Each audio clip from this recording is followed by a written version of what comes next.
मी देवेंद्र सरिता गंगाधरराव फडणवीस ईश्वर साक्ष शपथ घेतो की कायद्याद्वारे स्थापित झाले आहे अशा भारताच्या संविधानाबद्दल मी खरी श्रद्धा व निष्ठा बाळगेन।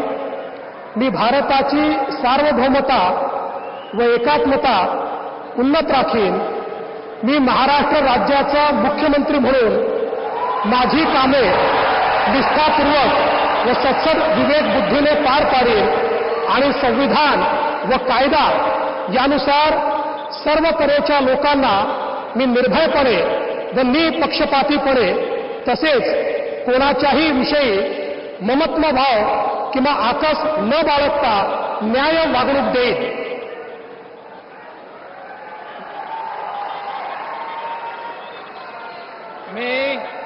मी देवेंद्र सरिता गंगाधरराव फडणवीस ईश्वर साक्ष शपथ घेतो की महाराष्ट्र राज्याचा मुख्यमंत्री म्हणून माझ्या विचारार्थ आणली जाईल किंवा मला ज्ञात होईल अशी कोणतीही बाब असा मुख्यमंत्री म्हणून माझी कामे यथायोग्य पार पाडण्यासाठी आवश्यक असेल ते खेरीज करून एरवी मी कोणत्याही व्यक्तीला किंवा व्यक्तींना प्रत्यक्षपणे व अप्रत्यक्षपणे कळवणार नाही किंवा त्यांच्याकडे उघड करणार नाही।